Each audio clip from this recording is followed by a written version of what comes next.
Nous avons, comme vous le savez, tous suivi il y a quelques jours une déclaration du président béninois, M. Talon. Je voudrais de façon tout à fait respectueuse dire notre part de vérité sur des faits qui sont par ailleurs vérifiables. Je laisserai bien sûr libre nos compatriotes nigériens, mais également les Béninois, chacun en ce qui le concerne, de se faire son opinion et d'en tirer conséquemment les leçons. Parce que nous estimons pour notre part, et nous en sommes convaincus, que c'est une nouvelle et importante page qui s'ouvre, une page de l'histoire de notre pays, mais également de notre continent. Mesdames et messieurs, il y a deux points pour lesquels il était important que nous nous entretenions ce matin. D'abord, le pipeline, c'est-à-dire, si on simplifie, le tuyau qui ramène le pétrole nigérien de Koulélé à Sémé, de sa conception à sa naissance. Ce pipe a été, disons, les dispositions réglementaires ont été prises pour encadrer sa conception jusqu'à sa naissance. Il y a plus d'une dizaine d'accords signés. J'en ai ici quelques-uns que je mettrai à la disposition de la presse, si elle le désire, pour que aucun incident, ni aucune occasion, ni prétexte n'empêche que l'objectif pour lequel il a été créé puisse se réaliser le moment venu. Je dis bien plus d'une dizaine d'accords. Mais tous ces accords ont été violés par les autorités béninoises. Je vais vous en lire un seul passage. Il y a eu un accord, bien sûr un accord bilatéral entre le Béninois et nous, un accord bilatéral entre l'État chinois et le Bénin, et même un accord tripartite. Je vous lis juste un passage de l'accord du gouvernement hôte, c'est-à-dire le Bénin, qu'il a signé en 2019, le 5 août, précisément, qui dit ceci.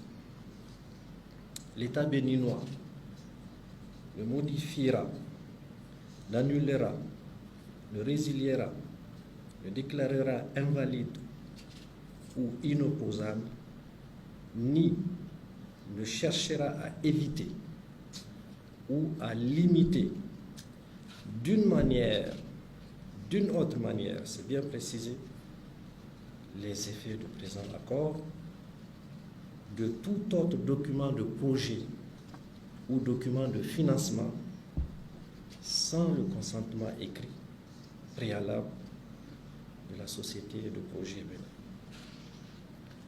C'est pour dire que, en réalité, ce pays a rédigé de ses propres mains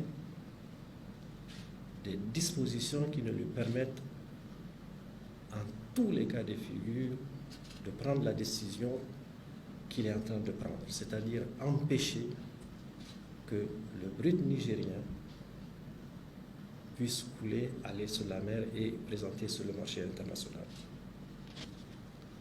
C'est très grave. C'est une violation d'engagement. Nous avons ici, évidemment, si vous souhaitez les consulter, tous ces documents, très gros, vous aurez les pages avec les articles qui lient ce pays. Vous en avez entre eux et l'État chinois à travers la société d'État Il ne s'agit pas des privés chinois, c'est une société appartenant à l'État chinois. Vous avez dû suivre effectivement il y a quelques jours quand un lanceur d'alerte a dit que nous avons approché les Béninois pour négocier l'exportation de ce brut par l'acceptation d'ouverture de notre frontière.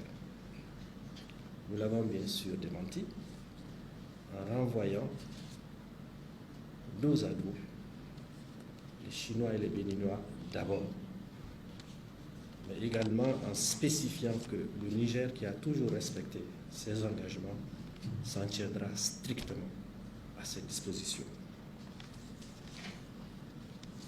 Il y a un deuxième point qui concerne bien sûr maintenant la sécurité au niveau de notre frontière. Là-dessus, je pense que il ne viendra à l'esprit d'aucun Nigérien d'accepter que l'insécurité vienne se propager sur notre terre. On ne le dira jamais assez. Notre président, le général Tchani, a toujours dit que le Niger n'attaquera jamais personne.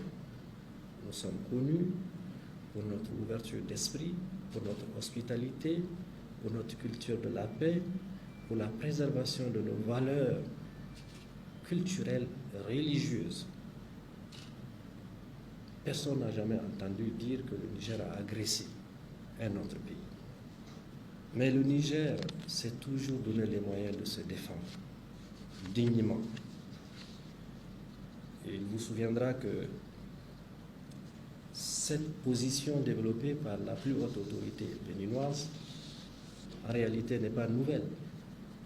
Lorsque, en l'absence d'aucune base juridique, l'institution à laquelle nous appartenions, qui est la CEDEAO, avait pris aveuglément, uniquement, de manière irresponsable, des mesures punitives contre notre pays, il y a un certain nombre de pays appartenant à cette organisation, qui est derrière nous, qui se sont montrés, je dirais, dans une position assise, je dirais même, je pèse mon mot, avec hargne. Et cela a été tout à fait inacceptable pour nous. Parmi ces pays, il y a bien sûr le Bénin, à travers son président. Tout le monde l'a vu, comment il a appelé, au-delà de la fermeture étanche de la frontière, il a porté sur lui le message de la guerre qu'il fallait livrer à notre pays. Si aujourd'hui, nous faisons la lecture des éléments, des traces de cette position, on ne devrait pas en être étonné. Et en cela, nous avons décidé, malgré l'ouverture des frontières, il faut le rappeler, nous avons 7 frontières. La seule qui a gardé de manière étanche, qui a été gardée de manière étanche, c'est celle avec le Bénin. Il faut le dire, même pendant la période de punition. Mais en dépit de l'ouverture ou de la suspension de ces punitions qui n'ont pas empêché à notre pays de continuer de vivre, nous avons souverainement décidé de garder notre frontière fermée avec le Bénin. Pourquoi? Pour une bonne et simple raison, que nos anciens partenaires qui sont les Français, lorsque le peuple nigérien dans son ensemble, derrière notre président, le général Tchani, a décidé que ces partenaires qui ne jouaient pas franc jeu avec nous devraient partir, il faudra vous en souvenir. Ils avaient insisté pour que leur porte de sortie soit le Bénin. Nous avons refusé cela en leur disant que la seule concession que nous pourrions leur faire, c'était d'emprunter la voie de 1500 km et de s'en aller. Ce qu'ils ont fait. Il faut saluer l'esprit de respect pour l'autre de notre peuple. Aucun incident n'a eu lieu pendant le désengagement des troupes françaises de notre territoire. Il y a eu une réunion au plus haut niveau où le chef de l'État a ordonné que toutes les populations le long du trajet soient sensibilisées de manière à laisser passer ces troupes avec leurs bagages pour qu'ils quittent nos territoires. Mais il ne faut pas se tromper. Ils ont fait 1500 km, mais ils sont revenus là où ils voulaient, de là où ils voulaient sortir la première fois, c'est-à-dire sur le territoire de la République du Bénin. Même si, dans la déclaration qu'on a tous suivie, le président béninois a dit que ce serait ridicule qu'on pense que le Bénin amasse ses troupes avec l'appui d'autres éléments pour envahir le Niger, il ne viendra jamais dans l'esprit d'aucun Nigérien de croire que le Bénin viendrait envahir le Niger. Jamais. Et on ne l'a jamais dit d'ailleurs.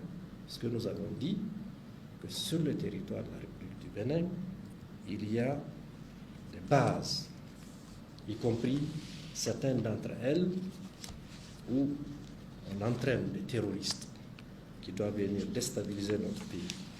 Voilà pour des raisons de sécurité simples, les raisons pour lesquelles nous avons décidé de garder cette frontière fermée, malgré les liens historiques et millénaires que nous avons avec le peuple béninois, qui lui-même, nous savons, qui n'est pas d'avis avec certaines des positions de leur autorité. La carte où se trouvent ces bases, exactement, il y en a 5, dont une où il y a des entraînements pour venir déstabiliser. Ils le font d'ailleurs à l'extrême ouest du pays. Ces bases de déstabilisation connues et documentées dans les localités de Tourou, Kandi, Borga, Parc de W, Madekali, pour ne citer que cela.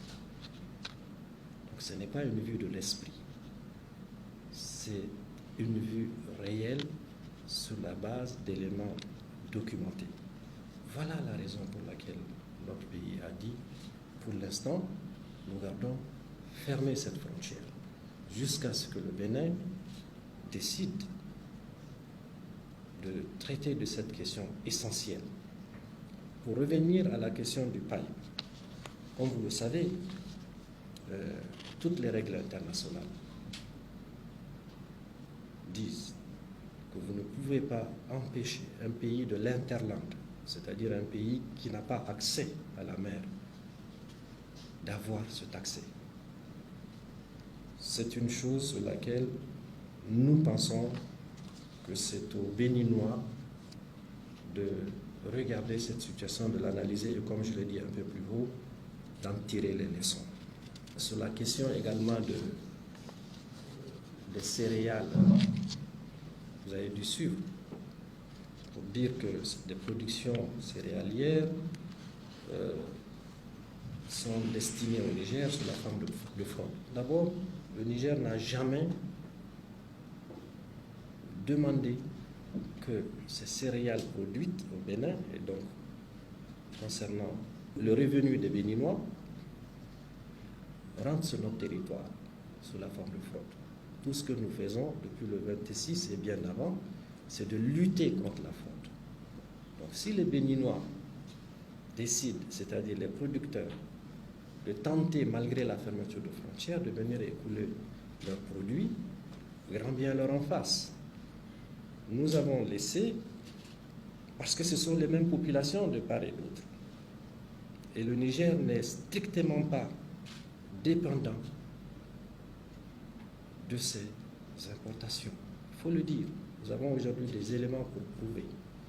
C'est une décision que le Bénin a eu à prendre, nous la respectons, nous en prenons acte, mais il ne faut pas accuser le Niger d'être responsable du renchérissement des prix de ces céréales. Donc, nous respectons la décision prise par le Bénin en ce qui concerne ces interdictions d'entrer sur notre territoire sous la forme de fraude.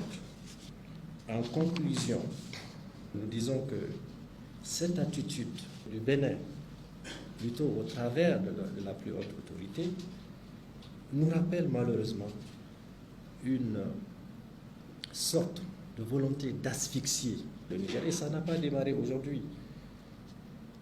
Notre souhait, c'est d'entendre raison, de prendre les dispositions. Le Niger est prêt à rouvrir sa frontière lorsque nous allons avoir la certitude que notre territoire est en sécurité. Le combat que nous menons aujourd'hui, le combat de souveraineté, le combat de dignité dans le respect de l'autre, c'est tout à fait naturel. Nous voudrions vivre en paix. On n'a accusé personne, on n'a attaqué personne. Mais on ne permettrait pas que sous le couvert d'un voisinage ou d'une accusation de n'avoir pas levé les mesures de fermeture, que nous continuons à être attaqués. Ça, c'est une décision que notre gouvernement, le Conseil national pour la sauvegarde de la patrie, pour notre peuple, une décision que nous prenons pour notre propre sécurité. C'est ça. Aujourd'hui, si nous savons que sur le territoire du Bénin, il n'y a pas ces troupes dont je vous ai montré de manière documentée l'emplacement de ce pays qui est parti de chez nous, je vous assure, demain matin, on ouvrira la frontière. Et pour le reste, nous allons tous, vous allez être témoins de la suite. Je voudrais réitérer ici la volonté du Niger de protéger ses relations avec la Chine. La Chine est un grand partenaire, un pays ami. Cette aventure du pétrole a commencé en 2008 avec la Chine. Notre devoir, c'est de protéger justement ces relations qui sont en tout cas des relations que nous voudrions voir départies de tout doute. Et là-dessus, je pense qu'il leur revient évidemment de faire en sorte que cette question soit très rapidement résolue. Et puis, n'oubliez pas que le Bénin tire profit de ce brut. C'est des milliers d'emplois directs pour les Béninois. C'est des revenus fiscaux pour les Béninois. Même si aujourd'hui, mine de rien, on tente de dire qu'il n'y a rien, il n'y a aucun impact. Vous savez, le président Talon, il a pris une décision, il est souverain dans son pays. Mais le pétrole, là, en question, n'appartient pas uniquement au Niger. Il ne faut pas oublier que nous avons un partenaire qui détient la plus grande partie.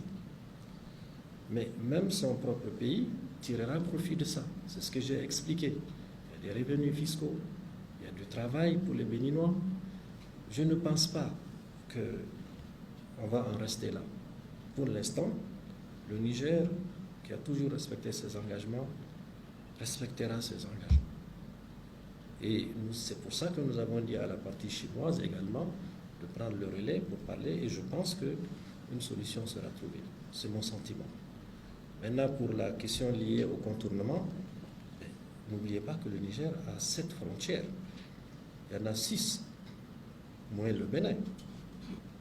Le Niger est habitué à connaître des situations d'épreuve et même de punition. C'est sur la base d'aucun texte que notre pays a été sanctionné.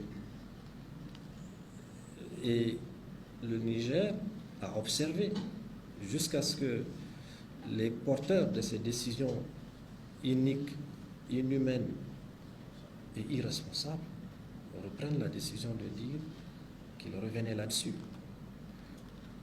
Je ne voudrais pas m'étendre sur les questions politiques, mais vous ne pourrez jamais séparer deux peuples comme celui du Bénin et du Niger.